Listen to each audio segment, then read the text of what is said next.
Hello again, YouTube and Tim Cain fans. We're watching two videos here in one. This is part 1 and 2 of Crunch from Tim Cain. A very contentious, I almost said pretentious, contentious topic within game dev, and something that a lot of studios try to avoid, most studios end up doing.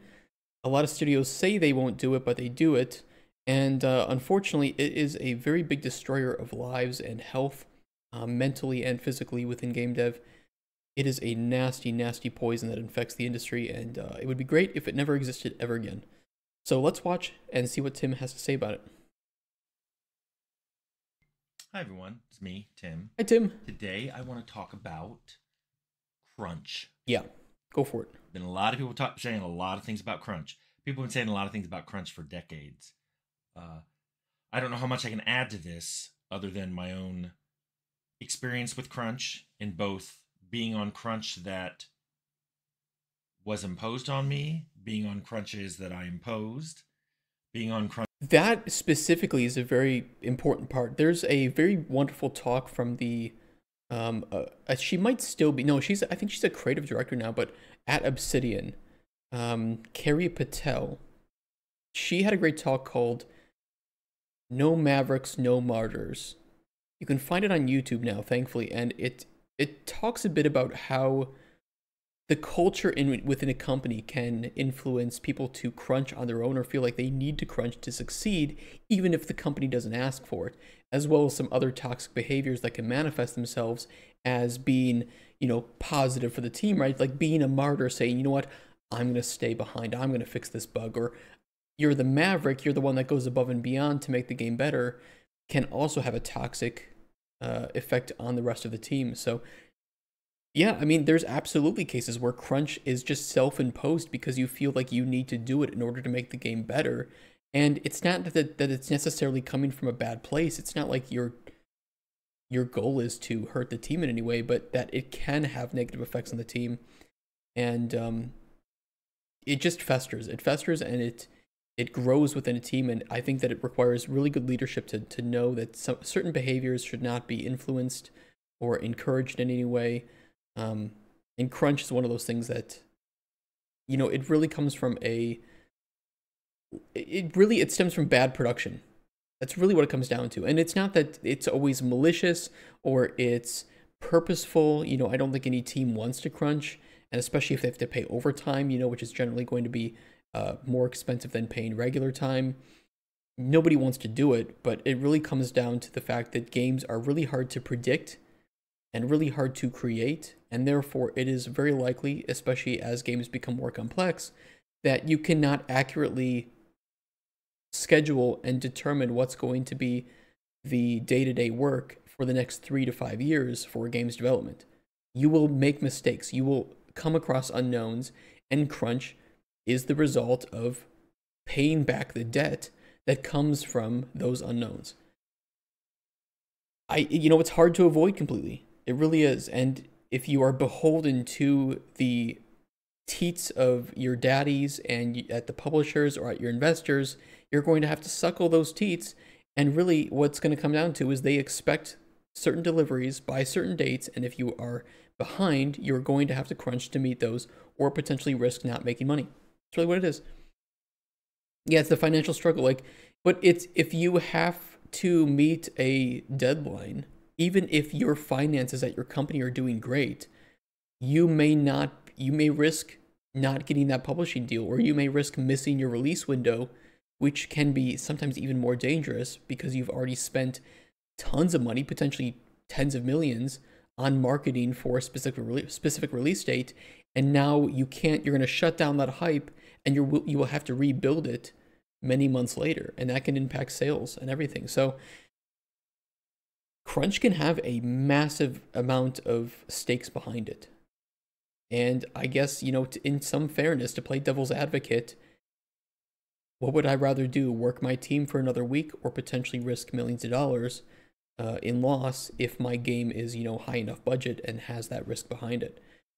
Not saying I would do it, but I can see the financial incentives for crunching. Crunches that were caused by other people being on crunches that I caused. So it gives me a pretty big perspective on crunch. And let me just define crunch, first of all. Crunch is the extra work, usually at the end of a game, but it could occur before making a demo or a conference.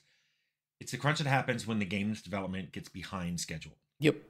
So you have to work hard, extra hours, weekends to make up Paying back that and debt. get the game back on schedule.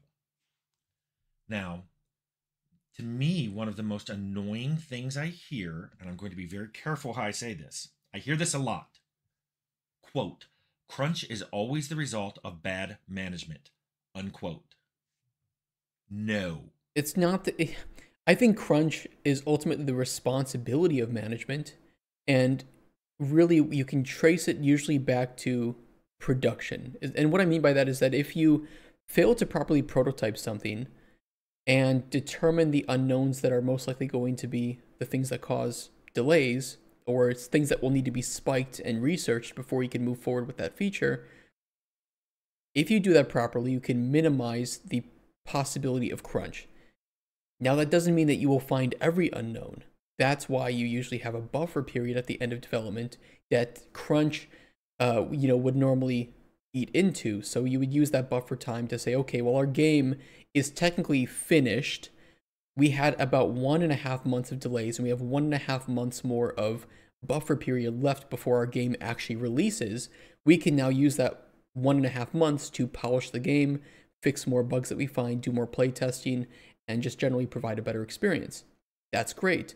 Most games, unfortunately, do not either have a buffer period because no publisher wants to pay for 3 months of not development. It's just like 3 months. Okay, well, technically our game is going to be ready 1 quarter sooner, but just in case it isn't, that doesn't provide a whole lot of securities and assurances to publishers, understandably. But that is the best scenario for players and for general, from the stability of the software standpoint. I would say that no, crunch is not always the result of bad management. Anybody can cause crunch. Anybody can cause a delay. A designer who is a little bit late on delivering a design can then push back programmers, or maybe the design wasn't very well thought out and there are a lot of bugs. So it can come from anywhere. But you could say that production should have been more on top of that to determine it, should have maybe scheduled more time for the designers. I don't know. I generally say it is the production responsibility, but that doesn't mean that it is the cause of production or the cause of management all the time. Just somebody is going to have to take care of that, and it can come from anywhere. No. If people are saying this, I find that they're usually just repeating something they've heard somewhere else, or they have so little experience in the game industry that they do not know what they're talking about. Well, I think that a lot of gamers will think that. They'll think, okay, game forced out before release, or game bad, therefore game's problems must be related to the management. The management must have forced this game out too soon. And I mean, yes, it is their responsibility and it might be their call, but the reasons for a game being bad, or for something in the game not being very good, or the game being buggy, is not always the result of the game coming out too soon. It could be that the production wasn't fixing bugs fast enough. Maybe they weren't scheduling bugs well enough, and they were just forcing out new features. Maybe the code base was just really spaghetti-ish, and so they would fix one bug and cause another. And so it's this endless catch-up of bugs. It can really be anything. It really can. They may get one game under their belt. They saw the crunch one on that, and they're like, crunch is bad and it's management's fault. No. Here, I'll rephrase it. Crunch is usually the result of bad management. There. I think everybody can agree to that.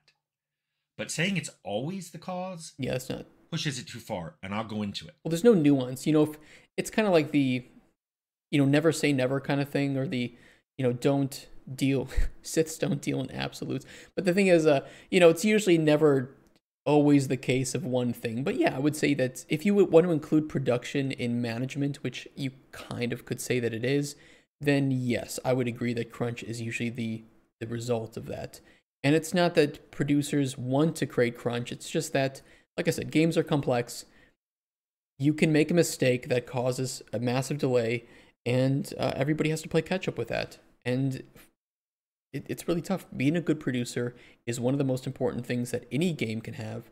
And having a bad producer is one of the surefire ways to probably have major issues with the development of your game.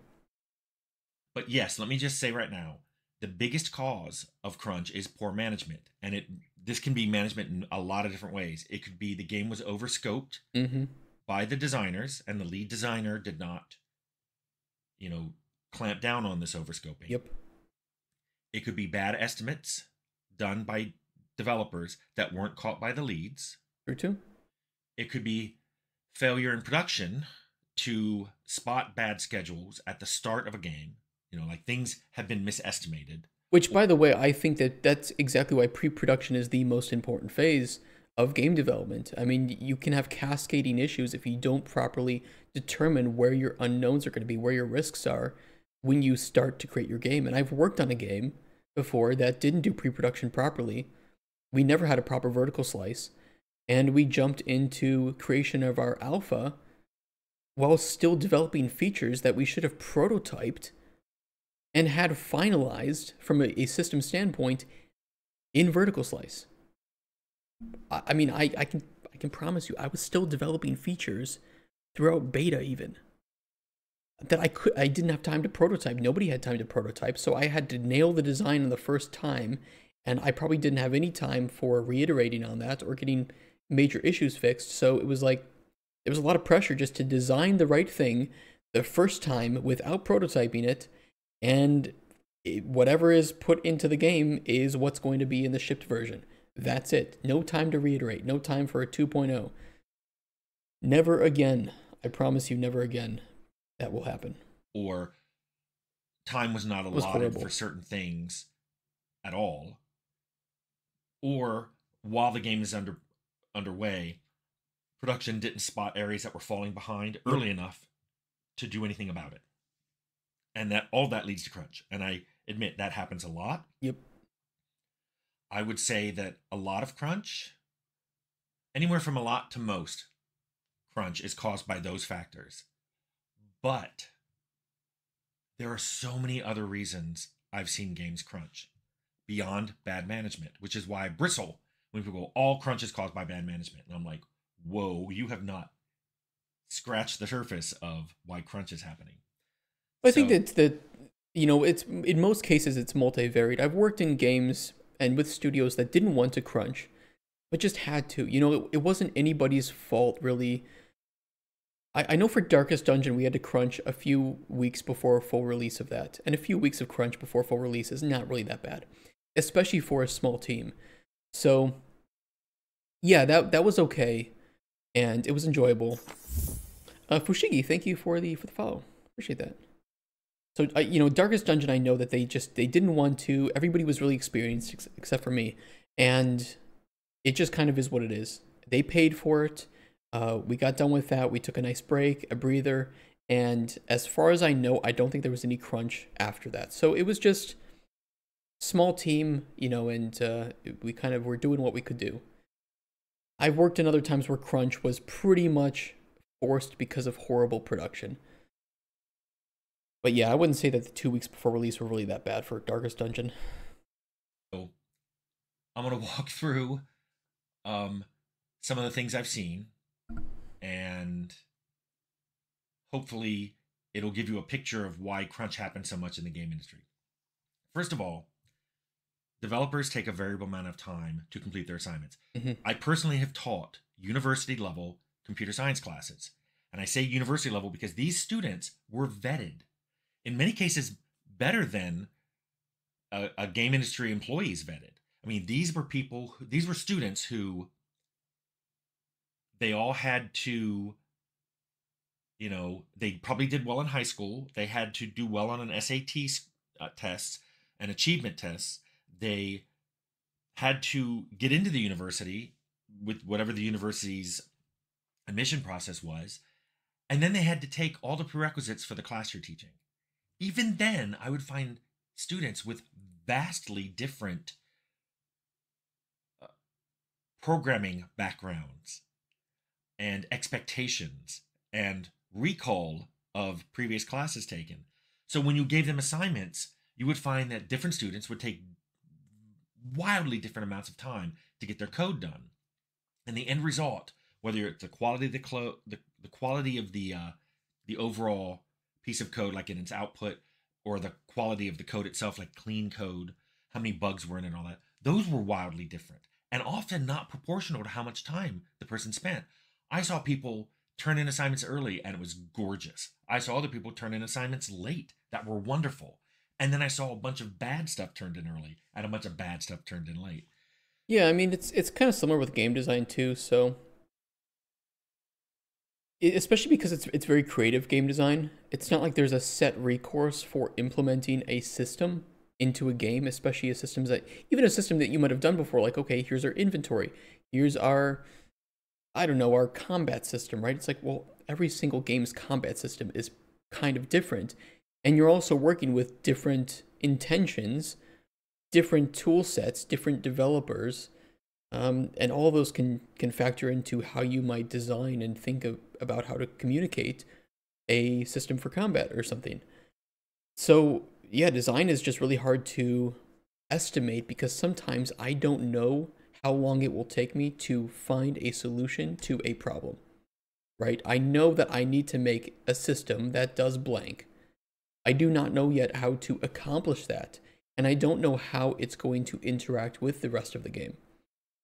Once I have all of that done, it's much easier for me to estimate how long it will take for me to write the document or write the documentation and, get this all set up to pitch to the rest of the team.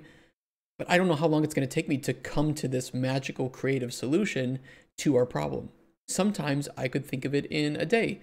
Sometimes it might take me a week to think about. That's a pretty big set of variation. So again, all these things can lead to crunch or can lead to delays in development, which of course will inevitably lead to crunch in some form. So I quickly learned at university there doesn't seem to be much of a correlation between time and quality. And later, when I started talking with artists at companies, and I started a company, Troika, with two artists. I remember talking to Leonard. He said that in his classes, it often took students a lot of different time to paint a portrait for an assignment. Sometimes the same student would take different amount of time on different portraits. So it's hard to estimate that. Yes. So I'm going to say, good luck. If you're a lead or a producer, good luck estimating tasks or getting developers who can accurately predict how long that work will take. That's true. It doesn't happen very frequently. Also, good luck getting a publisher to fund your reasonably scoped project. I see everybody complain this project wasn't reasonably scoped. You know what? Every publisher I've ever worked for, from the ones I enjoyed working for to ones I did not enjoy working for, they all wanted a Ferrari, but they had the budget to buy a Toyota. That's so true. They want to make the game as cheaply as possible, but want the best outcome possible. It's really frustrating. And he's right. I've worked with some good publishers too. I've worked with publishers that are understandable to these problems, and others that literally just will not give you any assistance, even when you try to tell them full well, this takes more time. Toyota's still good. Well, look, if you're a game developer, you know that any running car at the end of development is good. That's a miracle. If you manage to make a Ferrari, sure, that's one in a million. But if you can manage any working car, that's like, holy shit, I can't believe we did this. So he's right though, and I think that some of it comes with experience too. But in most cases, you will not find a investor or publisher who you can just say, okay, we will tell you when we're ready to ship this game, and you keep giving us money. It doesn't work like that. As great as it would be, because I have seen a couple of studios who work like that, who the investors trust them to make money and to release games, and the developers can just take their time doing what they need to do. That is the golden goose of game development. It would be great if it ever existed. But in most cases, it doesn't. In most cases, if I pitch Cauldron Chronicles to a publisher, the one thing they're going to see is like, okay, your game idea is good. Where's the milestone plan? Where's the milestone plan? How much time do you expect to make to take on this? Where's the milestone plan? Show us. It's like, well, here's what we think we can get done in 3 months based on our initial findings, but I have not even hired a lead artist. I don't have a lead programmer. we don't have any of the team except for me and like a couple of friends. So how long will they take to implement these things that we think that they can implement within this much amount of time?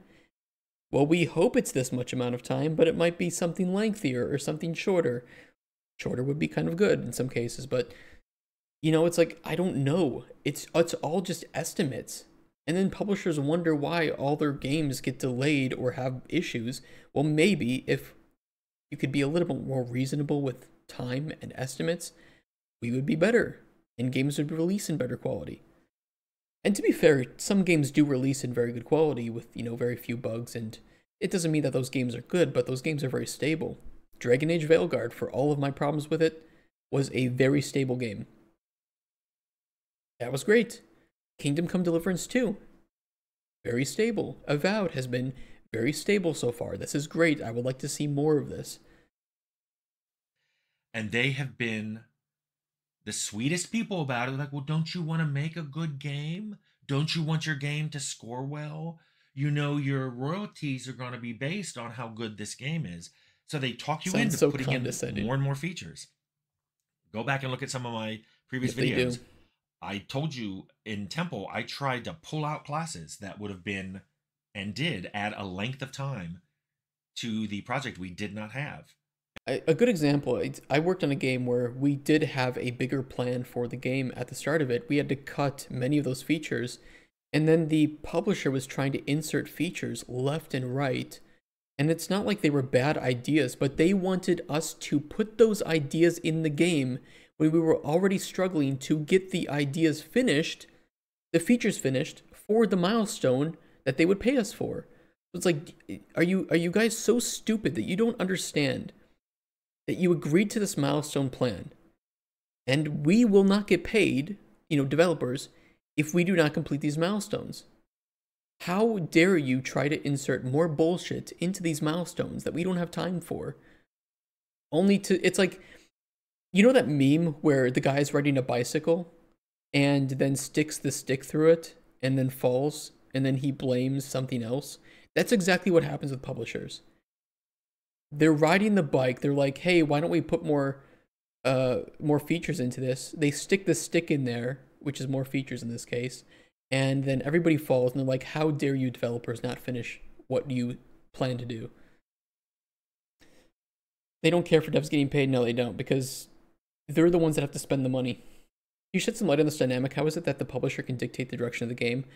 Because they technically own the game, right? They may not own the IP, but when a publisher buys or pays you for that game, they technically are the owners of that game. So they can dictate what goes into it because they're the ones that are funding the development for it.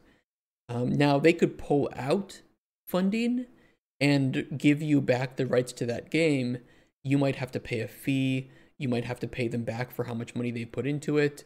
There's a lot of things, and that can just be untenable for most, developers, especially indie developers, to pay back the money that they've already spent. It's just, I don't have any money now because you pulled out the money.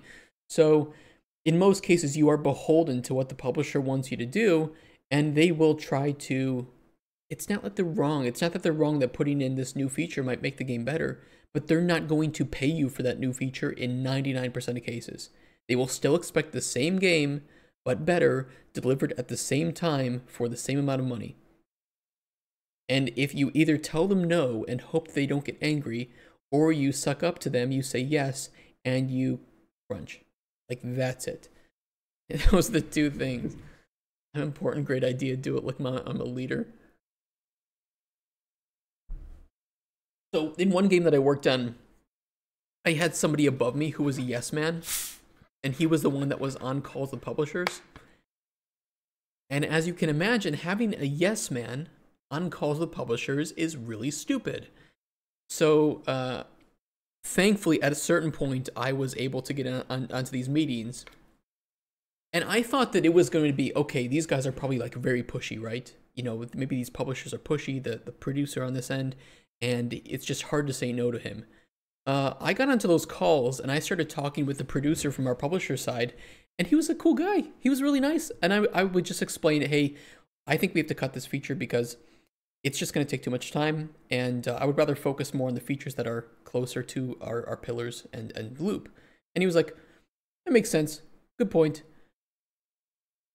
And now I'm looking back at the last, I don't know how long of development that we had this yes man in this meeting, and I'm just like, fuck you. Fuck you, because you've ruined us so much by saying yes to every single thing that they've said. I understand the legal aspect, but did they just show up at the studio and say, actually, I want microtransactions? You have frequent calls with them, like updates, and they would say, yeah, we've been playing the game on our side, and we just we hope that you can focus more on this aspect, or can you add this feature because we think it would end up better for the game. In some cases, they're right. Right? We talk about ideas. Good ideas don't come just from developers. They also can come from publishers. They can come from your mom, your dad. They can come from Reddit, from Twitter, wherever. The problem is that they just won't pay you for that new feature in most cases. They will say, yeah, we want you to add this by this milestone. Even though you agreed upon a milestone plan initially with dates, and it's not like you can magically just fit in a new feature, because if you leave too many, if you say, okay, every milestone will be 3 months of work, and they can see that you've only scheduled about 2 months of work for each milestone, they will know that you're bullshitting them, that you're asking for more money and time than you really need to develop those features.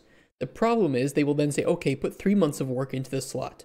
Okay, this 3-month milestone slot is full of about 3 months of work.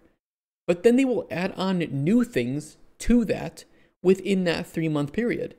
So now you're not doing 3 months of work in 3 months, you're doing 3.5 months, 4 months. Good ideas come from, well, good ideas can come from Reddit. The same way that Murphy's Law, anything that can happen, will happen, right? Transgender cats, yes, sir. Bitcoins, microtransactions. Well, I have never had transgender cats be requested for me to put in a game. Probably, thankfully. I imagine, I hope that won't be the case moving forward. It's like, yes, I plan to work with a publisher too. You're gonna have to make compromises. It is what it is. That's how you get money. That's how the industry works. I would love if I could self-fund my game for $3 to $4 million, but I can't. I barely have $3 to $4. So, we work with what we have. And it was either, well, put paladins, druids, and bards in, or don't make this game at all. Yep. Maybe I should have walked away from it. I didn't. Mm-hmm. I've also been told by my bosses on contracts I didn't have any involvement in that this is the one I love. Quote, figure out how to do $1 of content for a quarter, unquote. Yep. Okay, I'll try to. But then when the quality level is lower or the length of the game is shorter, they're like, wait a minute. Yeah. That's what the budget was. Yep. Compare us to things of similar budget. I mean, that happens a lot with like just game design too, where, yeah, I think especially, you don't even have to be a competent game designer, but you see it more with junior game designers, and I don't mean that in terms of competency, but just experience, that they will have great ideas. Like, this is a perfect idea that will make the game better. And it will take 1 month to create it. And we have 1 week.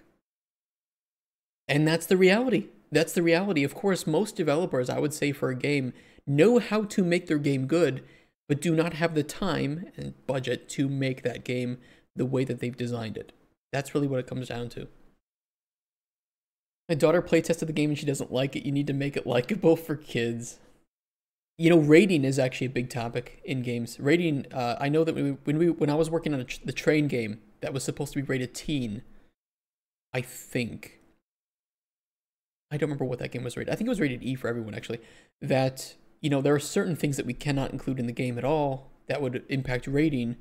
Also, we had licensed trains, and these stupid asshole licensors didn't want their trains derailing, which was a core feature of the game, because they would, we don't want to associate derailing with our company. It's like, this is a core feature of the game. The player needs to be able to make mistakes. This is a losing scenario for the player driving a train. If you cannot derail the train, the player cannot lose. If the player cannot lose, there's no stakes. So why doesn't the player just turn their engine on, move forward, and not touch their keyboard for an hour? What's the point then? So it was I never want to work with licensed bullshit again. Won't games come out when they are finished instead of pushing for a date with an incomplete game? That's a great question, Frades. The reason is usually money. It costs a lot of money to keep a company going and the development of a game going for even another, quarter of a year. And by that time, you might be conflicting with release dates of other important games. Imagine releasing an RPG game in February, like this month, where you're competing with KCD2 and Avowed and Monster Hunter Wilds. And you might have done that because you had to delay your game that was supposed to release last December after the release of Dragon Age, Veilguard, and Stalker 2, and another two big RPG games. So it's like you've now missed your windows horribly. A company like Larian Studios, which again, I think Baldur's Gate 3 was probably rushed to market too soon because they were afraid of releasing in the same time frame as Armored Core 6 and Starfield, because they would have some overlapping markets there. So they released it early, because if they didn't, they would probably have to delay the game by another 1 to 2 months. Keeping the company alive for another 1 to 2 months is likely at least, I think we calculated at that time, but it would be about $10 to $20 million. So if they don't have the money to keep the studio alive for that time and to do new marketing material for the new release date and release window, you're kind of fucked. It's just like, it's really expensive. And if you have shareholders, they expect the return on investment by a certain quarter, or else your stock price will drop like crazy. And if you have to delay a game, that will impact your stock price because people are expecting the money by that specific quarter of the year. It's crazy. Yeah, it's a lot of money to delay a game, sadly. It's not what you want to do, but unfortunately it is becoming very commonplace. And that's why it's better to release a slightly buggy game when people expect it to release than to delay it by, even 1 quarter of a year to try to hopefully find a new release window and hope that your investors don't pull out or demand, some form of compensation. Also, and I've talked about this in different videos, good luck telling a developer no on a feature idea they have without you becoming a bad guy. Yep. And by the way, this situation for a lead or director is a complete trap, and I'll tell you. Yep. I mean, I'll let Tim say, but I've been in that lead position, and I had to tell people no because I was cutting features that we had promised to the publisher. I didn't even have time for features that I would want, much less time for features that other developers wanted. So I'm there trying to struggle to make the best game that I can with half the pieces that we had been intending to use. And now I have great pieces coming in from outside, from, other developers, and I have to tell them no, and it sucks. And I have to explain. And it's like, at a certain point, I don't blame them if they looked at me and said, okay, every time I come to you and you say, we just don't have the time for it, are you actually telling the truth? The sad part is that I am telling the truth, but I'd love to give a better reason other than your game idea is so good and we cannot do it. It sucks. I don't want to be in that position. It's a shitty position to be in. Why? Let's say you say yes to their feature. If the game ends up overscoped, you're the one held accountable, Yep. not them. They'll even go, oh, I didn't realize, it would lead to this problem in the game. You should have said no. You're the one with more experience. But if you say no, not only are you the bad guy, because you never say yes to my ideas, but you might produce a game that has an issue because of that that new feature would have solved it. Would have solved a problem with the existing feature it replaced. It sucks. Or maybe the game is now too short because the feature idea would have added more content. Mm-hmm. Either way, you're the bad guy. So yeah, and I don't want to be in a position where I'm a creative director or I'm a lead designer and I am not approachable. But if I keep saying no to people, they will just even accident or unconsciously just say, well, every time I go to him with an idea, he is, he glazes me up, says it's a great idea, but then tells me that we don't have the time for it. So I just won't go to him with an idea, even though that idea might be something that we can, replace current idea with better idea, and it's the same amount of time. So it's not like it costs us anything.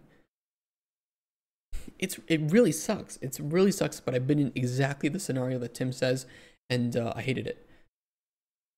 Where are these companies where leadership is held accountable? They're indie developers. They're usually indie developers where you need quite a lot of experience to work in those places.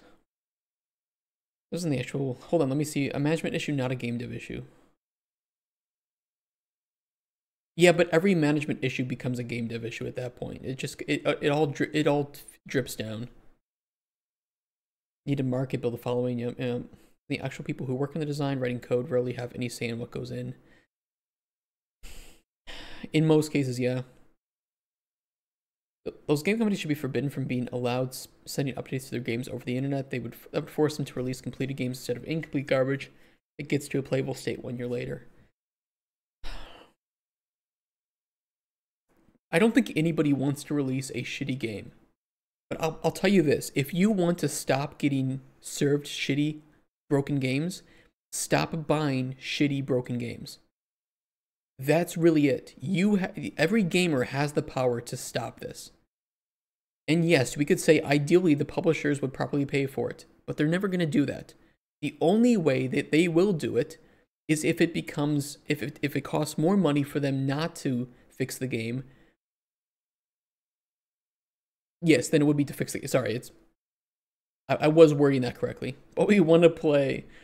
I know, but it's really, yeah. And I hate to say it's the gamer's fault, but really in a lot of cases, it's not that it's the gamer's fault, but the gamers enable it by rewarding shitty behavior. And it's not shitty behavior always on the case of the developers, though sometimes it is. It's the shitty behavior on the case of the publishers.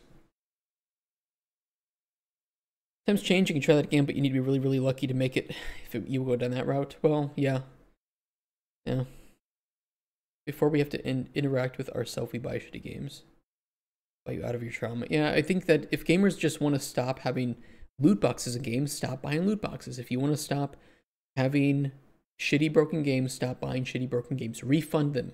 Refund them, make a big stink about it. Hold the publishers and developers accountable. And sometimes it is the public, like I said, sometimes it's publisher's fault, sometimes it's developer's fault. It's usually a mix of both.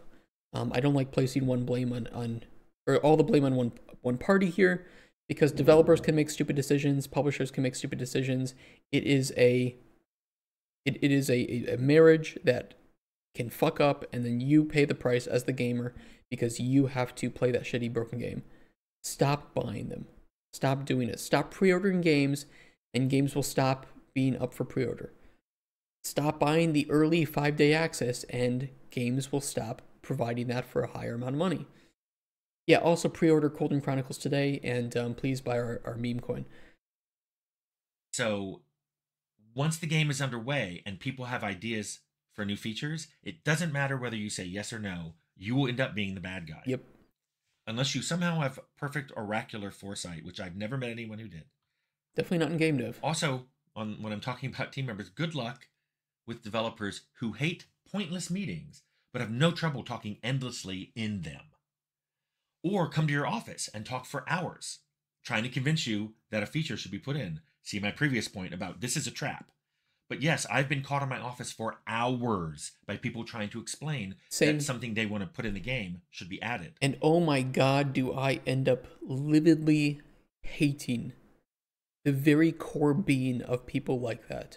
I'm sorry, it's not that your ideas are bad, but when I tell you that the idea cannot work because we don't have time, I don't want you to waste 3 more hours of my time explaining how you think that we do have time. We do not. It does not exist. Poof. Should put in swords and sword combat. We should have a meeting about this. Shut up. Shooting with water guns. There was just one guy. Here's the thing. I think that it's mostly like a communication social issue. Like somebody who can't receive social cues. 99% of the developers that I've worked with, when I explained, I love your idea, save it for the sequel, we don't have time for this game, they were like, ah, shit, you know, I was hoping that maybe we could squeeze it in. It is what it is. And it's fine. But then you have that one person who just does not get it. And you're like, dude, we don't have time. We can't implement this. I didn't direct the game, Bleacha. Well, technically, I won't get into it in this topic, but it was the train game. It was called Train Life. Very broken game, half finished. Rick just telling me yes, I can do it. What should we bump down in priority? I mean, yeah, you can cut things, and then it's like, okay, we can fit it if we cut something, but at least for the game that I worked on, we were cutting things that we wanted to have that would have made the game better that we had initially planned on. So we didn't even have time to cut things to insert new ones. And I'm sitting there thinking that I don't think it belongs in the game. But again, it's a trap. If I say yes and we've overscoped, I'll be held accountable. Which, by the way, this is exactly the reason Tim is bringing up. Tim, this is the reason why you cannot and should not have a passive yes man in any leadership position in game dev, especially when it comes to game design and game direction. And I have worked with a very, very passive game director before, and he was very easy to walk over. And it was really easy to manipulate him in this way, because you see, you need to stand up, you need to defend it. It's not that I'm right, it's that I think I'm right. Now prove me wrong. And you can do that, but you need to stand up for yourself. You need to stand up for the design, and you really need to stand up for the pillars of your game, because you will be bombarded in a direction role with hundreds of ideas, hundreds of people thinking that they know what's best. And sometimes they'll be right, and sometimes they'll be wrong. And if you just say yes to everything, and you're passive and easy to walk over, all those shitty ideas and things that will blow your game out of scope will be implemented into the product, or they will be forced into it. What if that guy had a dummy kink? He liked being walked over. Well, it wouldn't be horrible if he was good at what he did, but he was not good at what he did. He thought he was, and then he just copied all my ideas. So, it's like, okay, maybe I should be paid your salary too at this point. If I say no, they're going to stomp off and tell everybody else who will hear them how awful I am at listening to them. So good luck with that. Good luck avoiding all the bugs in your game's design, much less bugs in the code and the art. Wait, you didn't know that design and art could have bugs in them? Oh yeah, they can. That adding a feature could cause an imbalance in the game that would then tie up your designers and programmers? We talk about that a lot. I call them design holes. So, there's like two levels of design. There's high level and low level. And when you create the game idea, you're thinking high level. Like, it would be cool if we had a game where you could do this and this and this. That's high level, right? It's very easy to do, but it's also very easy to create problems by not figuring out how these high level systems and features are going to interact with each other. So when you create high level, you actually do need to put a lot of thought into, okay, how does this game play? How do I see it playing? Do I see any potential issues with this system taking up too much priority? Well, now alchemy, let's say that Golden Chronicles had alchemy like potion craft. Imagine how much time, gameplay percentage-wise, alchemy now takes up when we have NPCs and an open world to explore. When potion or alchemy now takes up 70% of the game time. That's not properly balanced. So when you're thinking about the high level of alchemy, I need to approach it with the goals of this should be easy to do and easy to get into, but hard to master. And it should take up about 15 to 20% of the game's gameplay. And if it takes up about that gameplay percentage, which is why I teach gameplay percentages as a very important tool for contextualizing your work and the scope of your features, now I can compare how it feels to play with how much time it's actually taking up and how much time it's taking away from the other aspects of the game. So yeah, I mean, you can absolutely have bugs in design. You can have design holes, you can have mistakes that you make, you can have a way that two features interact that is creating a problem with another feature, and now you need to fix that problem up. Design is not just having ideas. In fact, I would say game design is not a job about having ideas at all. It is a job about managing and blueprinting ideas. That's ultimately what it is. Anybody can have good ideas. You don't pay salaries to idea people. You pay salaries to problem solvers, and game designers are kind of at their core problem solvers and communicators. Or that a piece of art could go in the game that's flawed and again tie up artists and programmers. Well, that can happen. So good luck. Also, bad textures good luck or something. Designing a fallback for every single design feature in your game that either doesn't get implemented in time, doesn't get implemented to quality, or doesn't get implemented bug free enough to actually end up in the final game. Yeah, I mean, it's great to have fallbacks, but I'll tell you what, if you don't even have enough time to design the game, you certainly don't have time to spend designing fallbacks. It would be great, but if you're already within that trap, you're done. Design fallback, you mean just scrap it? Well, yeah, sometimes. And you know, it would be great if a game were perfectly modular, where you could just pull out a part of its feature, and the game would work just fine. But I mean, think of, okay, I could probably remove fishing and farming from Colden Chronicles, and the game would still be playable. Could I remove combat? Could I really remove all of these varieties of gameplay in the open world and still have an open world that's worth playing in? Probably not. In which case, the entire open world might as well be scrapped, and we should just change the game into a shopkeeping game. And it could still succeed, but now it's a completely different title. So, if design was easy, every game would be well designed. That's really what it comes down to. You think you can just cut out a feature, but sometimes you can't because features are all interconnected. Mm-hmm. Cutting out a feature may wreck everything. If you've already designed your economy, for example, and then you decide, oh, crafting's not working and you cut it out, well, there went money sinks, there went rewards that, for recipes and other quests that give you crafting. Take a look at Baldur's Gate 3. Baldur's Gate 3 scrapped crafting. And now you have a whole bunch of crafting materials that you can find that are just kind of worthless. So a lot of the itemization was hurt. It's not horrible, but a lot of the itemization that you would expect to find in a game with that scope was just removed. It's just gone.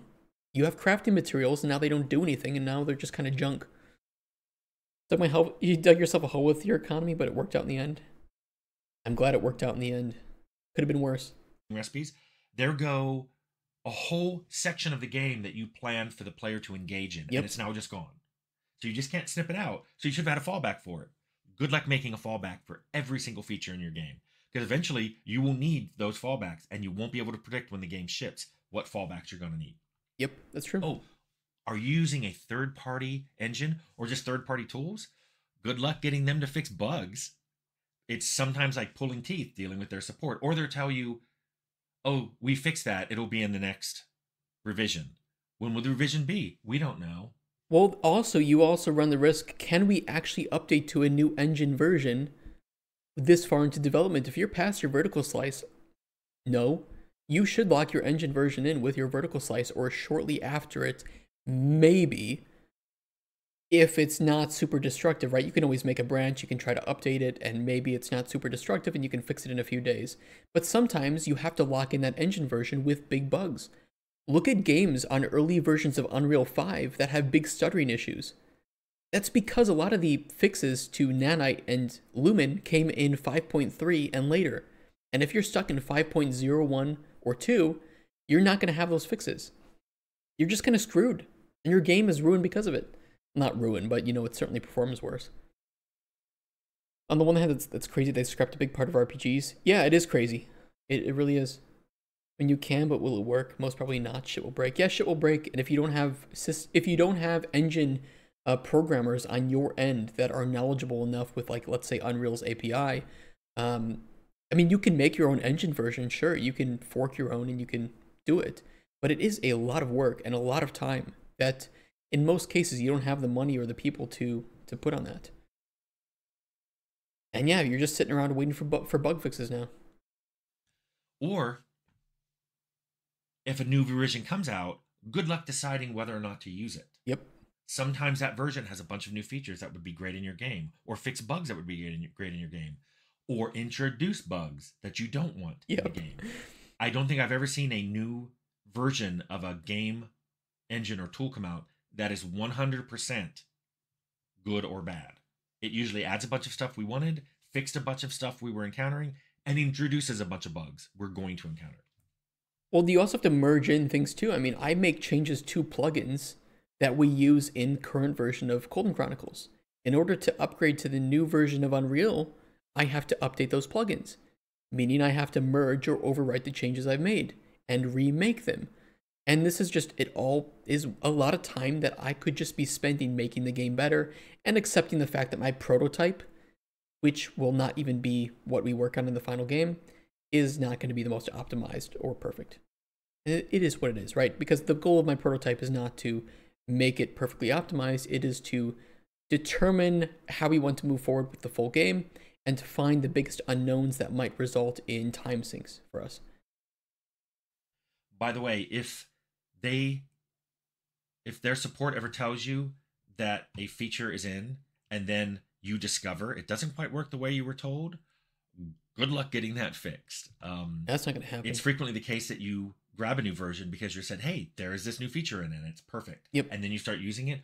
Oh, it doesn't quite work on your levels the way they said it would.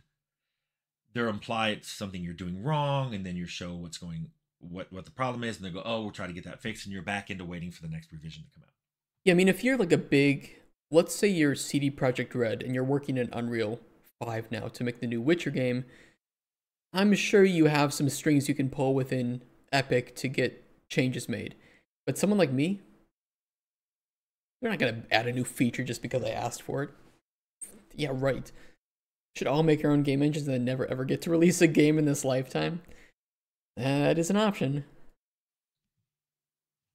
Managers themselves and directors, good luck learning to self-edit. Keeping your own self from wanting to add and change existing features is really hard. I mentioned that was one of the biggest problems with Arcanum. If we had an idea, it went into that game.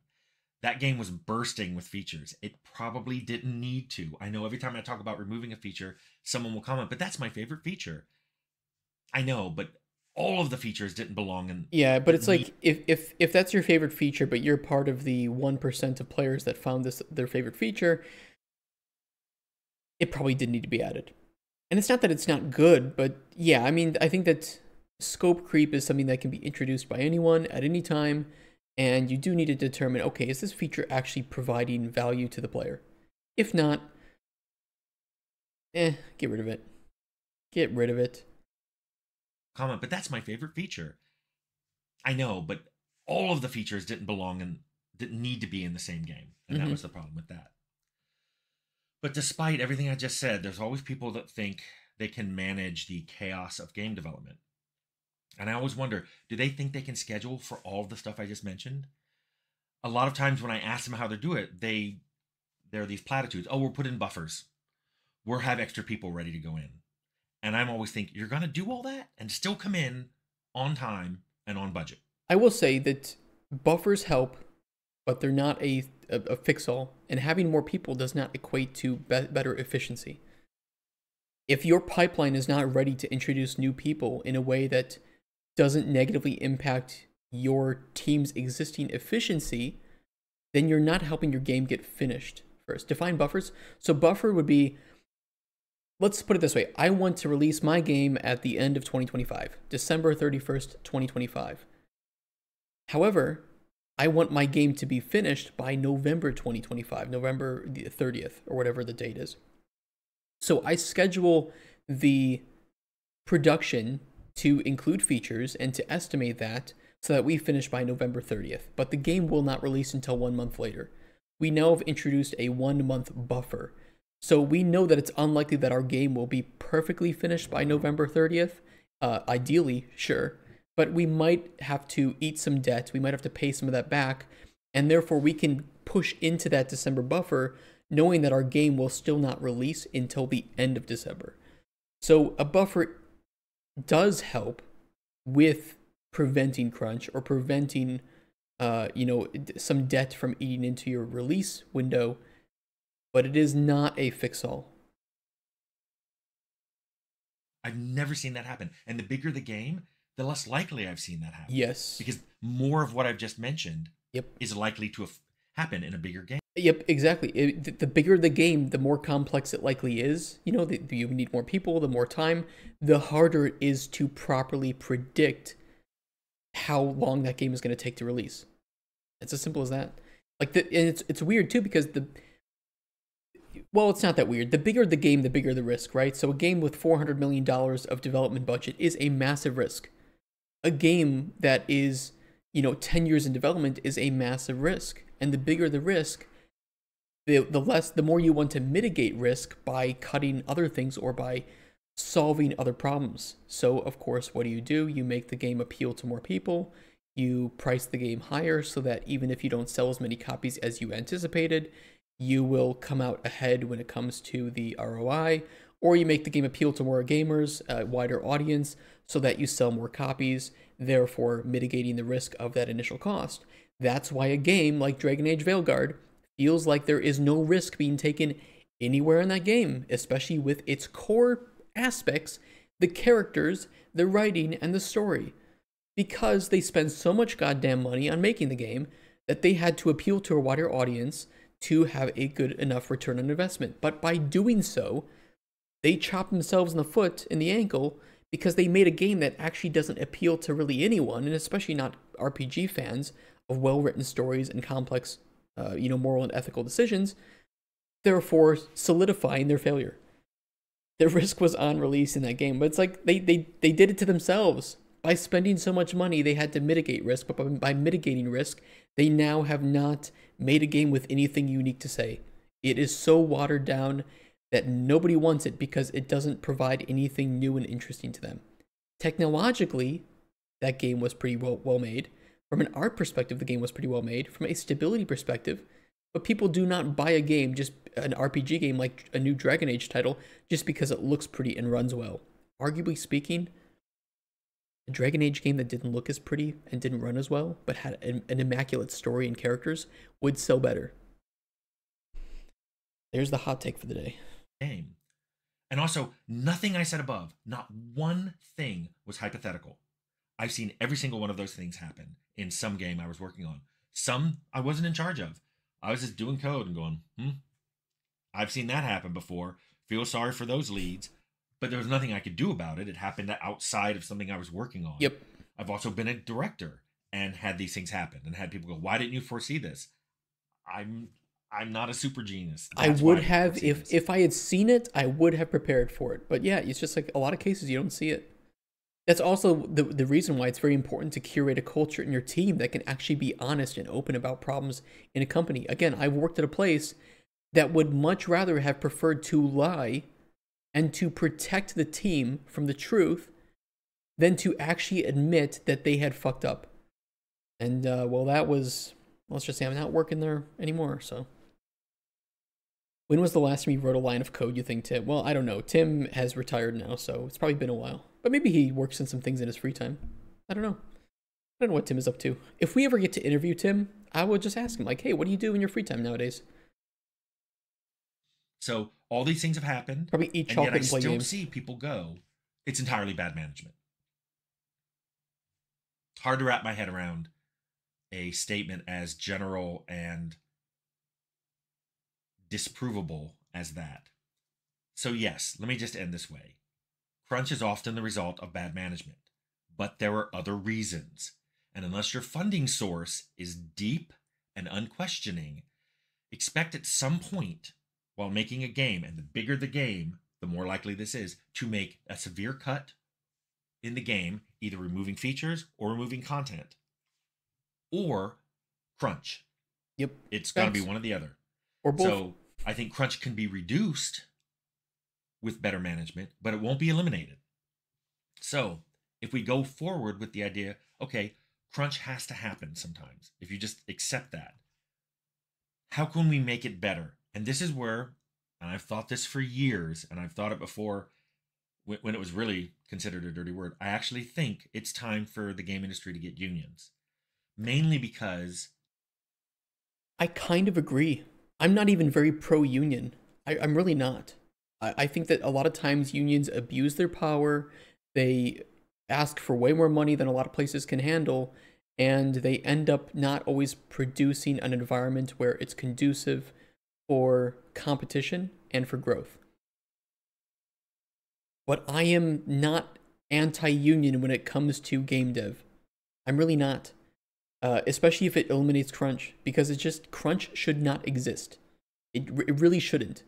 And I think that it does require that publishers and investors and management completely overhaul their way of thinking when it comes to the development of games. It really does. So yeah, I agree with Tim. I agree.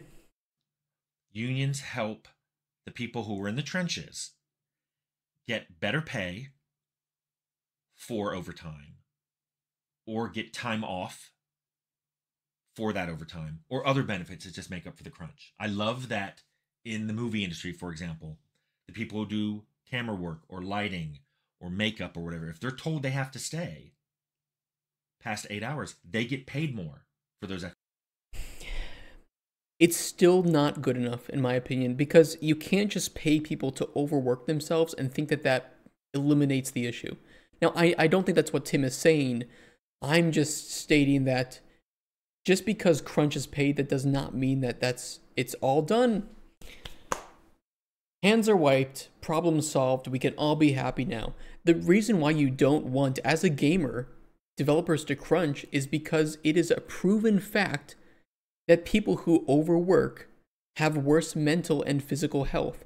And people with worse physical and mental health are less creative. And if they are less creative in an industry where creativity is king for creating great, unique, enjoyable experiences, or to create perfectly bug-free experiences, because again, that impacts how well you perform that mental work, you're going to have a bad game. Simple as that. And it's not that crunch is the only way that you produce a team environment where you have worse mental and physical health. There are plenty of ways. I just mentioned before, I worked in a place that had a toxic positivity issue. That also affects mental health greatly. And therefore, that affects the way that people work. So crunch just needs to go. It does not need to be paid. It needs to go. That's why in Microraptor games, no crunch. It's simple as that. There's no crunch, and it's mandated in our contracts. You can never be talked into crunching. You can never crunch. You will never crunch. It is simple as that. And I pitch that to publishers. I say, publishers, just so you know, if you sign us, this is how we work. None of it. None of it. It waits till Monday. Fuck you. It waits till Monday. How's crunch defined those contracts? Well, most of the time, crunch is not defined in contracts, or it is said that you're paid for it. In our contracts, it will simply say, you cannot work more than this number of hours a week, and we will not pay for it. You will not do it. And we have the authority to lock you out of your systems in order to prevent you from accessing your computer overtime. I'll do it if I need to do it. If that's what it takes to make sure that people just go home and rest and come back fresh for the new week, then I'll do it. Crunch never results in anything good. Mexico will pay for it. Yeah, exactly. We're going to have crunch and Mexico's going to pay for it. No, they won't. Times. Plus, there's an absolute limit to how long they can be kept, and they can't be called back really quickly. So I think somebody said what it was once. It's like, once you leave, you have at least 11 hours before you can be called back on the set. I see nothing like that in the game industry. I see and have been the person who's worked long hours, late hours, gotten 4 hours of sleep, and come back the next morning. I'm going to be honest. I will know that I've succeeded in crafting the company that I want to work at and that I want others to be happy working at. If every one of them, if you ask them, hey, do you support unions in your current workplace? They say, I have no problems with my current workplace. Now, I know that's idealistic, sure, but ideals are my goals. It doesn't mean that those dreams can always be met perfectly. But if I don't have any dreams and ideals to reach for, then I don't have anything to work towards, and I don't have anything to make better. So by placing these ideals and dreams, and even if they are maybe a little bit unrealistic, I at least have something that I can continually try to improve. You know, I want to make sure that we pay people well, that they have enough money to support healthcare, that they don't crunch, and they can come into work and feel as if they are listened to and they have a say in the development of our games. That's how it works. And our long-term goal is to have a 4-day work week. If we can manage to make good games on time, pay people well, that would be great. We cannot start that way, but that is one of our long-term goals. And guess what? Just by the way, companies can do this. Take a look at Chucklefish. Chucklefish makes good games. They release their games when they want to release them and when they're ready, and they have 4-day work weeks. And I think there's another place too. Hold on. Game dev 4-day work week. There's another place other than that. Glitchers, 4-day work week games. These other video game studios leading the charge. Oh, the team at Crows, so the developers of Stanley Parable. 4-day work week. So it is very possible. It's hard. You have to make a lot of money for it, but it is very possible to do. And that is one of our long-term goals. I don't think that was a good way to work. I don't think it's sustainable. But I also think that pretending that a magic production scheduling wand will fix all these is insane. I think we need to instead accept that crunch will occasionally happen and try to ameliorate how bad it is. Try to make the crunch as short as possible and try to learn from compensate people for having to do the crunch. I hope that makes sense. I hope that doesn't, start a flame war, but I think that is probably the most reasonable take on crunch I can come to after watching so many projects of so many different sizes in terms of team sizes and budgets be made.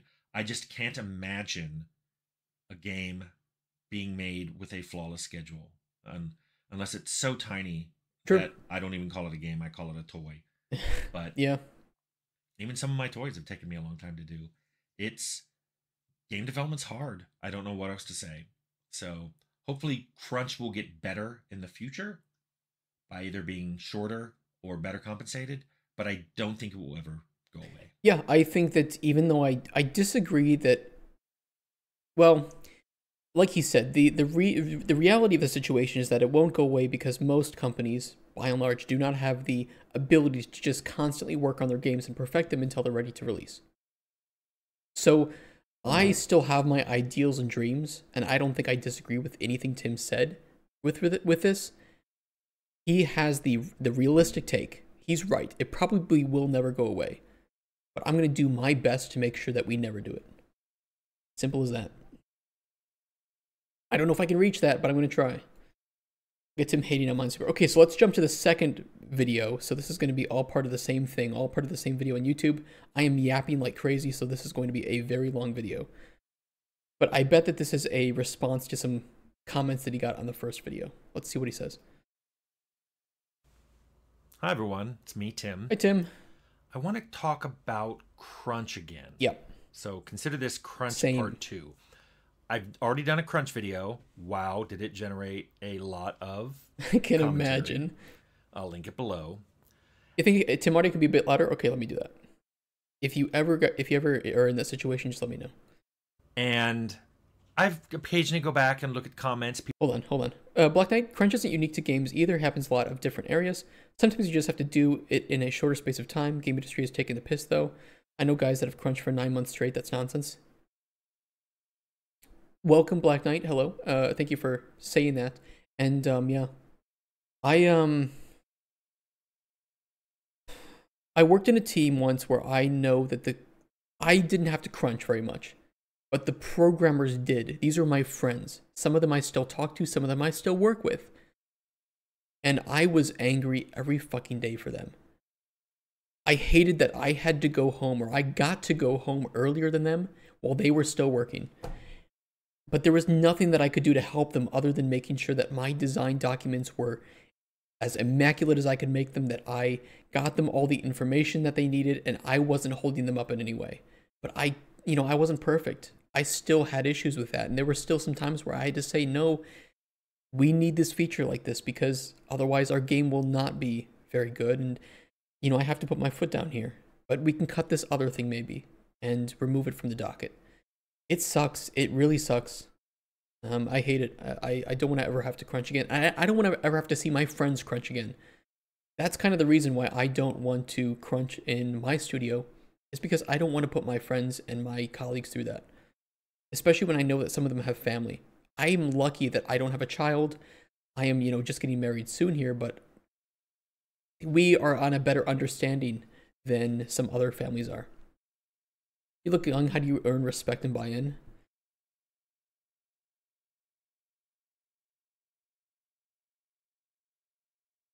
I think the best way to earn any trust and respect is just to lead by example. Does that mean that as a CEO that I cannot ever crunch? No, I don't think so. But I can, at the very least, make sure that I am producing the best culture that I can in my company. to ensure that this is led by the example of the people that I put right beneath me. And that's going to be probably one of our biggest challenges. But I'm aware of it. I'm aware of it, and I know that there is some leeway that with the people I hire, that they know that my dream is to make this, that we are trying to be this. And if there's any fumbles, it is likely, and it will be, the result of an accident or a misstep. And it was never intended to be this way. It is not that I'm going to lie to them and be one thing and say the other. As manager, I used to make a point of leaving at 5 so my team felt comfortable. Yeah.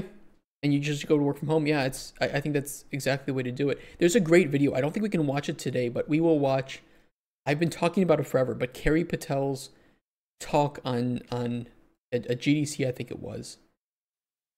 Kerry Patel, no Mavericks. Let me see if I can find it. Yeah, it is a 30-minute talk, so maybe we can watch this one day. And I think that this talk is very good. And it talks about how to create and lead by example, a culture that can understand that being healthy and sustainable is the best way to create a team that is creative and healthy. We will watch this sometime. Also worth noting that the game changes when a publisher is involved. I've worked with several, same, been on the publisher side, and when they have money in the game, your choices sometimes disappear. Yeah, they usually do. They own the game. They have a right to request these things, but at the same time, I don't think they always understand. And maybe this is also partly fault of game developers, that the things that they ask for, there is not enough time for it. Because I think that there is this relationship where developers feel beholden to the publisher, because they are, and they are more likely to say yes and hide the realities that they might not have the time to do it in order to secure funding for the next milestone. But by doing that, you aren't informing the publisher of the realities that no, there is no time. We have scheduled this much amount of work or this amount of time, and as great as your ideas are, we will need to cut something in order to put your idea. So your choice, we cut feature A to put feature B, or you pay us more money, we delay the milestone, and we can put feature B in. Programming is easy, people are hard. People are hard. Managing people is very tough. Being diplomatic and truthful, I don't know. Like I mentioned before, I don't know if you were in the chat at the time, but I worked at a place that was very toxically positive, positively toxic. We had toxic positivity issues. That's the best way I can put it. And there was the management of the company and the team would just openly lie to people in order to make them not lose hope and some sort of morale in the team. Also, I hated that. Never again. People are still commenting on it now. Developers are adults. They've likely handled worse truths than the ones that you're going to tell them in your company. They've handled people dying. They've handled betrayal in their family. They have all sorts of issues in their home life. You telling them that the publisher wasn't super happy with the work that the team is doing is probably a lot more manageable to them than stuff that they have to deal with in their personal lives. Transparency is best. 100% agree. 1000% agree. Just say it. Just be honest. But because it's not only that they've probably handled worse, but you are building up rapport with them, that they know anything that comes out of your mouth is what you have been told or heard. It is the truth. They don't have to question whether or not you're lying to them or deceiving them. And it all takes, as Asmongold says, you can build 100 bridges and suck one dick. You're not a bridge builder, you're a dick sucker. He's right. You can tell 100 truths and one lie. You're not a truthful person. You have the capacity to lie. So it's the same thing there. And it reminded me of a story I wanted to tell, which is crunch related, that happened to me in college. Now, I have a separate video, which I will also link below, where I talk about how school, both engineering school, where I went for undergraduate, and my graduate school, how those prepared me for a career in game development. And so that video, along with the crunch video, are linked below. I'll put it this way. I think that schools prepare you to crunch because you will go to school for 8 hours, and then you're expected to do more work at home. And if that's not the clearest way of essentially preparing young kids to crunch and overwork themselves, I don't know what is.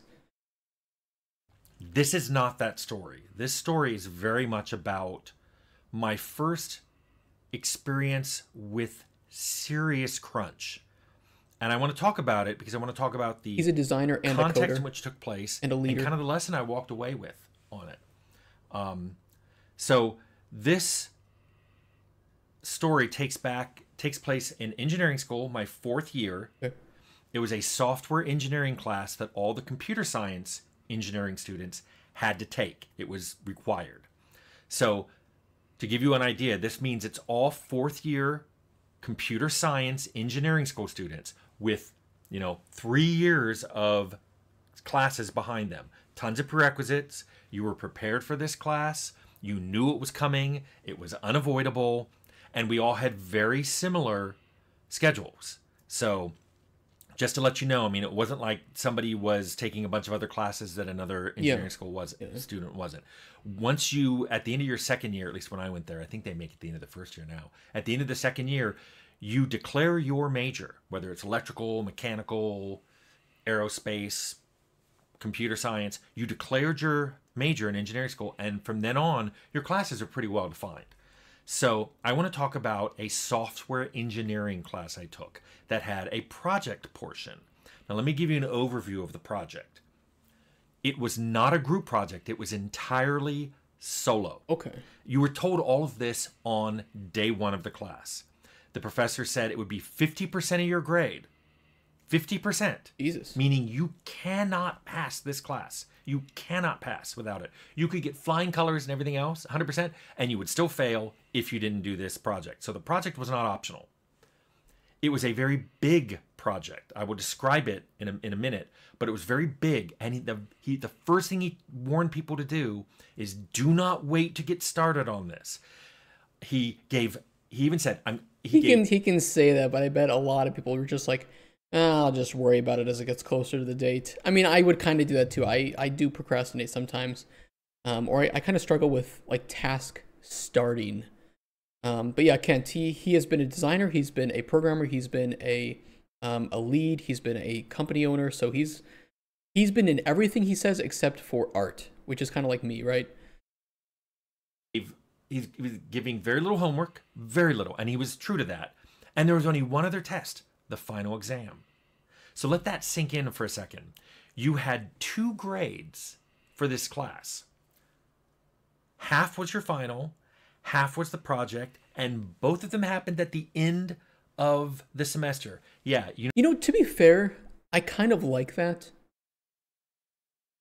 I prefer that almost to that constant drip feed of like work that you would do. And I think that it is a pretty good preparation for being an independent worker, because as anybody who's worked in game dev knows, you have to be independent. You have to be somewhat independent. You cannot rely and just twiddle your thumbs until your team lead comes to you with a task, or the producer assigns you something and gives you the exact results of how to do it. I like it now. I would have hated it back then. Yeah, I would have hated it as a kid, but definitely now I think, you know what, that's pretty fair. You only get 2 grades. One of them is how well you have listened in class, and the other is how well you can actually perform. Fair enough. Fair enough. University of Virginia was on semesters. So those were like, I think 15 weeks long. So okay. It was a long yeah, it's like 3 weeks or 3 months or something, right? That was what, almost 4 months. Yeah, 4 months. 15 weeks. Now let me tell you what the project was. This project required you to simulate the job queue of a mainframe computer. And what that means is requests would come in to your simulation, and it's things needing resources. For example, one might be an executable, and it says, hey, I need a CPU, and I'm going to have to grab this much memory, and this is my estimated runtime. Now, as a systems designer, honestly, it sounds really fun to design and develop this system. It's like, because if you guys don't know me, I'm a systems designer, like core. So this is like, hey, we need you to create a system, And I'm just thinking, oh, I'd love to work on this. This would be so much fun. I would gladly do this in my free time just because it sounds really cool to work on. It doesn't know how nobody knows how long something's going to run. That's part of what I'll get to. But it would say I think I need this much time. Or it might come in and say, hey, this is a print job. So you need to grab me a printer and print off these 20 pages. Yeah. Different jobs like that would come in. And there are lots of jobs that come in on mainframe. It might be you need to save something. So it's like, hey, this thing is requesting that it be written out to this hard drive on the machine, or I want something written out to a floppy that's local. All kinds of jobs. Now, those jobs can be interrupted either externally or internally. External interruptions is basically whoever submitted the job said, nope, stop. I'm quitting this program. I know it's only printed 5 pages, but stop. I don't want the other 15, whatever. There also can be internal interrupts. This can happen if the CPU runs out of memory when it's executing your executable, or your executable crashed. Or it could be the printer runs out of paper. All of these are internal interruptions of a job that then go back and tell whoever queued it, I did a portion of it and now I can't finish. I mean, I think that writing this with code probably shouldn't take an experienced, because he's like, this is already, you've declared your major, right? So you've already put some effort into programming. You've already gotten this far. I imagine that for an experienced programmer, making something like this should not be terribly time consuming, and you could even reverse engineer existing usages of this from other software, I would think. I don't know. I could be misunderstanding it too. So notice too that some jobs, based on the type, need to be started and completed contiguously. Like if you send something to the printer that's 20 pages, once it starts printing, you just want to print out all those 20 pages, because a human's going to have to grab those and give them out to whoever asked for the print job. If you had 5 print jobs and you printed page 1 of each 5, and then page 2 of each 5, and then page 3 of the 4 of the 5 remaining that's longer than 2 pages, and then it would be a nightmare to collate that. Yeah, so usually print jobs were considered to be contiguous. Well, some jobs though, like CPU executables, those can and probably will be swapped between. And what that means is you'll be running part of an executable, and then it has to give up the CPU for another executable to start running. And there is a cost to do the switch. That is called the context switch. And that's usually done as a fixed amount of time to put away the job that's currently running and put a new job on the CPU. So that was what you had to do. And you had to get this simulation working. And the simulation was to test different scheduling techniques for these jobs. There's a whole bunch of scheduling techniques in software engineering. For example, one of them is shortest job first. You basically take whatever job is estimated to be the shortest total duration, and you schedule those to run first. Easy check. Now compare that to shortest remaining time first, where you look at each job, how long you think it will take, but then you subtract how long it's already taken. So if it's already been swapped out once and there's only like 100 milliseconds remaining, then it gets to go before something else. Even if the other thing has a total runtime that's smaller than it, it has a smaller amount of time remaining. That's another one. Some of them are longest. Do your longest jobs first. Others are ones that will use the fewest amount of resources. So this executable takes a little longer, but it will use less memory. So you schedule it. There's basically a lot of different ways you can do. And the professor provided all the scheduling techniques he wanted you to code and simulate. Because what he would do is, you were told... So it's more like you didn't have to creatively think of a way to do it yourself.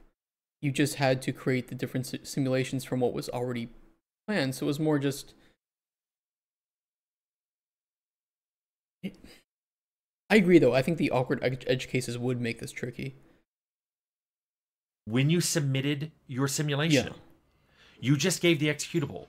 He would then run it on input data that that simulated a bunch of different jobs being requested.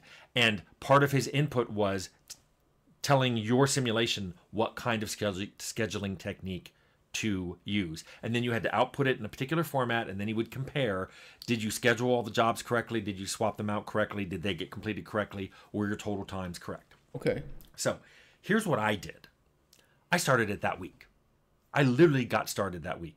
I only worked a few hours a day when I started, often between classes. I had 2 classes that had a 2-hour break between them. And I could have gone to the library or could have gone back to the dorm and then come back. Instead, I just worked on it. I would go to the computer lab and spend those 2 hours in between 2 classes working on this project. I didn't see anyone there from that class for the first couple weeks. And then, starting after I mean, to be fair, it was a 15 weeks. I think it's fair that people don't have to jump in the first couple weeks. This girl that I didn't know, but we'd nod at each other, and she started showing up there a lot too. And she maybe even started week 1, and we just didn't sync up. Yeah. But we started seeing each other there, especially in the evening and occasionally on the weekend. We'd see each other there, but it was just us. And one day I even asked her, I said, is anyone from the class coming in? And she goes, I haven't seen them. And she goes, I've been here a few nights where you haven't, and I haven't seen anybody. And I said, well, I've been here a few nights when you haven't, and I haven't seen anybody else. So we just kept doing that. Then after about 3 or 4 weeks, so about a month in, we started seeing other people from the class come in. And it was like that for the last couple months of the semester. More and more people from the class started showing up until finally the whole class was there for the last few weeks. Now, I finished my simulation. I got all the scheduling stuff working. I ran as many tests as I could a couple weeks early. So I used that last couple weeks of the semester to study very briskly for the final exams for my other classes. Yeah. And I had my results printed out, and I put them all in a notebook, and I was done. I heard later from my other classmate, the woman I saw there sometimes when I was there, that there were a lot of people there, especially the last few weeks. They were working late. They were fighting over access because there were only so many computer terminals you could use. They were fighting over the printers because they were trying to do code dumps and stuff, and they were fighting over printers because people were printing long jobs, and there were a lot of raised voices and a lot of fights. I can imagine. So now let me tell you what happened. We had the final exam, and that was when you showed up for the final exam, you turned in your program. And the way you did that was you basically gave something to the professor, and it gave him permission to run the executable, which was in your account. When we had the final meeting, which was to talk about the final exam, the professor reported that over half the class turned in a completely non-functional simulator. Didn't work. Didn't work at all. Didn't even run. You'd run it, it would error out, stop. I mean, that's a fail then. Like, over half the class failed completely. I mean, if it's at least if it worked but didn't work super well, I imagine he wouldn't give a complete 0 grade to it. But if it was so dysfunctional that it wouldn't even run, half the class failed. That's crazy. Wow. Most of the remaining half of the class turned in simulators that gave wrong answers. In other words, they accepted the job, but the results, the scheduling results that they output were incorrect. He said on almost every scheduling output, meaning the underlying simulator just wasn't completed. It wasn't working right. 2 of them worked correctly. Mine. And then the ladies, I bet, right? And the woman I saw start with me early on. The class, immediately there was an uproar when they realized that in this class of about 30 students, only 2 were going to get a decent grade. They complained there wasn't enough, that project wasn't possible, that there wasn't enough time given. And the professor pointed out that not only did over half the class get an executable working, there were even some who got it working correctly. Proof that there was enough time to get it done. And he also pointed out that half of your grade was this project because of time management. The software engineering principles were part of the final, but a big chunk of this project, in addition to getting it right, was time management, like in real life. Now, yeah, I think that's fair. I mean, he mentioned that it took him and the woman working maybe like a few hours, not every night, but most nights, and they were able to get it done. So if we had to correlate, it was probably maybe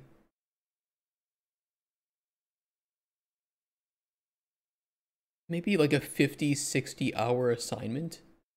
Oh, gotta get back to work. Yeah, no, take care, Black Knight. Thank you for showing up. Good talking to you. I wonder where she's at now. Yeah, I'm curious. I'd be very curious, just curious to see if that woman is still. I mean, if she's probably similar age as Tim, right? So maybe she's retired too. Maybe she ended up at like some big company like IBM or something. A lot of those students went and complained to one of the deans. And I know the dean pulled me and that woman in. We came in separately and asked me about it. He said, "Hey, what was this like?" And he said, "Did the professor warn?" I said, "Yeah, the very first day the professor warned us to get started immediately." I started that one. Yeah, because I bet a lot of people complained this was unfair. We were mistreated. We were purposefully sabotaged in our careers. Yeah, I can imagine that they went to the dean and cried, and it's like, well, no, it wasn't that crazy of an assignment. You just had to kind of continuously work on it in spare time, which fair enough, right? He even told you it wasn't like create this from scratch. It was here's the input data, here's the methods that I'm going to use to test it, here's the data that is expected out of it. Like you are given, in many cases, more information than you're going to be given in game development with these sorts of things. You kind of had you had the tools there to know what to do. It was just a test of can you manage your time and can you actually code? That's it. I didn't see a lot of other students get started. He goes, "I have access to their accounts and I can see when they got started." He goes, "I don't know if they knew that, but I can see exactly how much time they spent on it and when they got started." He had the receipts. And he goes, "You're right. A lot of them didn't start early." But he said, "So the professor warned you?" I said, "He warned us it would take a long time. He warned us to get started early. He even said that he wasn't going to give much homework." And he did. He barely gave any homework. Most of it was like, "I recommend you read this because you won't understand the lecture next week unless you read this." He gave far less homework than the other classes because he said, "I want you to be working on the project." And the dean thanked me, and I don't know what happened, but a lot of those students did not pass that class. And it was in the first semester, so they retook it the second semester, and I guarantee you they got started right away. Now, here's what I think of this now. Looking back on this event 30-some years later, whenever people complained about crunch, and how they were given too many tasks to do, I thought of a lot of them that I saw goofing off at work. The people who would spend 2 hours talking about a movie they saw that weekend, or would take really long lunches, or would come in at about the same time as everybody, would leave early, or reverse. That happened a lot. People would come in late, a little late, but they'd be late every day, and then they'd leave when everyone else left. And I'm like, there's no way this person is getting 8 hours of work done every day. And then they would... I mean, to be fair, most people don't get 8 hours of work done every day. I think the actual real work hours is between 6 to 7 hours of real work gets done in an 8-hour workday. Complain when crunch inevitably happened. Yeah. Now, this wasn't everybody, but it wasn't a few people either. It wasn't like an isolated 1 or 2 people on a team of maybe 70 or 100 people. It was quite a number of them. So let me reiterate, this is why I think crunch is bad, but it is not 100% management's fault. And I find that people who say that are either very inexperienced people, or they've only worked on very small and dedicated teams that knew what the stakes were. Maybe game development in the 90s on smaller teams, or maybe they came from an indie background where these people know, hey, we don't have money coming in, we got to get this done. Though I think that the crunch itself is not, it might be a result of some poor work ethic, or that is one of the factors to play here. But at the same time, if you have crunch, that can also factor into work ethic, because people will get burnt out, and the moment somebody burns out, they're kind of useless as an employee.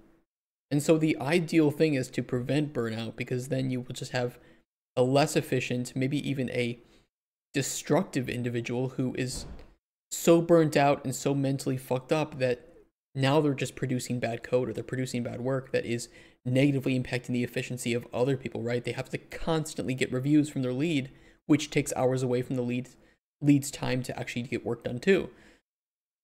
I don't know. It's just, it all cascades down, right? It's all something that once you have it, it will cause other problems, and those problems will likely influence the initial act of crunch to happen even more. So yeah, the golden standard is to just try and avoid crunch in the first place. which, yeah, that is easier said than done. But I don't think crunch should be accepted, and maybe it is the realistic way of looking at it that you can't prevent it in every case. But I think the company culture and the people that you hire and the leaders you put in charge do play a big impact on whether or not crunch happens and how crunch is handled and learned from, right?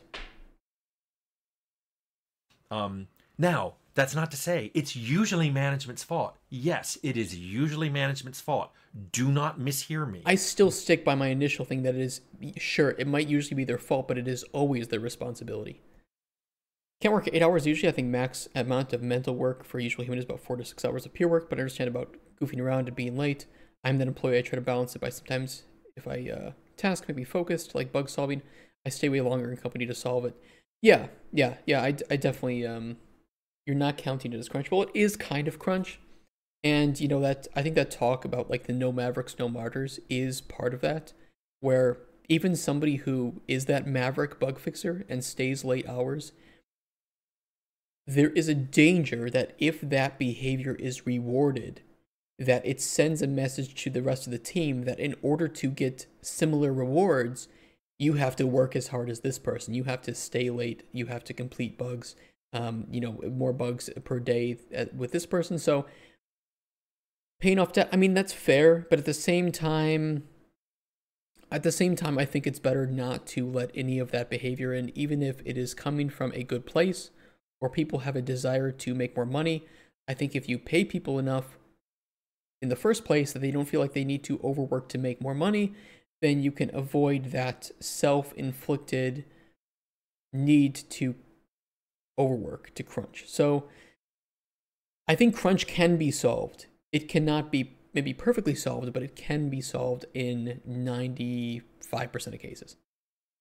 Oh, paying off your debt of being late. Well, I think, yeah, but if you're late, then it's not like you haven't done, or you've done 8 hours of work and you're staying extra. You are just making up for coming in 30 minutes, 1 hour late or something. Or maybe you had a doctor's appointment in the first half of the day. You come in around noon and you stay 3 hours later, or you make up the 3 hours for the, 1 hour additional every day later that week or something, right? So it's not that you're crunching, it's that you are actually just working the same amount of hours. You just have different, a different schedule some days than others. And that's fine, right? That's part of being an adult. Oh, I need to go pick up my kids early from school. Can I go do that? Of course you can. I'll work, an extra hour after I bring them in and get them seated. No worries. Get your tasks done. We need them done by this time. If you need to leave early, if you need to come in a bit later because you had a long night or something, it is what it is, right? If there are no tasks, I'm not working. Yeah, and you shouldn't. If you have nothing else to do, then fuck it. But sometimes it's also the publisher's fault. And I talked about that in the crunch video. And sometimes it's the people on the team. And I hate that those are the very people that will shirk any responsibility. No, it wasn't mine. I was given too much work to do. I couldn't possibly finish it, whatever. And I just think back on that class where I'm like, we were all given the exact same assignment. We all had the exact same backgrounds, same warnings, had the same amount of time. Some people just didn't bother. So I'll repeat it. I still think the majority of crunch's fault is management. But if someone says it's all management's fault, I ask them to prove it because I have a lot of evidence that that is not true. That's very true. And I mean, the same goes, I would say, with like buggy game releases. Oftentimes people will put the onus on publishers. They'll say, oh, it's because this publisher forced it out. I promise you, no shitty game gets made where the publisher is at 100% at fault. It just doesn't happen. And that's not to say that it's a perfect 50-50 split, but that there are usually bad judgment calls on both sides of the aisle, and developers should be held accountable for the bad decisions that they make. They really should. And by letting them go and putting the responsibility on the publisher every time, you let developers get away with fucking you over and not taking responsibility for it. Now, the difficulty is that how do you know when it was the developer's fault versus the publisher's fault? I don't think there's any way for gamers to know this in most cases. But there are some signs that can indicate to people who have been in the industry before, and like I'm saying, it's usually never 100% one side's fault. There are multiple mistakes that are made. And I always think back on that software engineering class and go, wow, that was a lot of students who didn't listen to advice and didn't get started early and then thought that crunch would save them in the last few weeks of a semester. And it did not. So there's Crunch 2 video. And it's not even that I think that it's necessarily about good time management only, but that this again reinforces why I believe pre-production is important, because a lot of crunch is, accidental. It's incidental. It is something that happens because another thing happened and you didn't want crunch to happen, but it has to happen because bad decisions were made earlier. And a lot of those bad decisions can be traced back to pre-production, where if we had prototyped this thing sooner, we would have saw this problem with implementing it sooner. Therefore, we would have planned and communicated to the publisher when we still had time to push back the release date. But because we didn't do this thing early enough, cascade, cascade, cascade, now we have to fit it into the milestone that we agreed upon, and we're all fucked because of it. So that was a good 2 set of videos. We yapped on forever for that one, but I hope you guys enjoyed that. These 2 videos, I will link both of them in chat. Let me do that, and go give Tim a like and a subscribe if you are not. Go buy membership so you get access to his videos early. And as always, Tim, thank you for giving us the permission to make these reaction videos. And if you ever watch these, I hope that you enjoy them. But I imagine that you have much more important things to do than listen to me yap. And fair enough, I completely agree. So, guys, thank you for watching that one. And if you're watching on YouTube, thank you for that. And I will catch you on the next ones. Take care, guys, on YouTube. Bye-bye.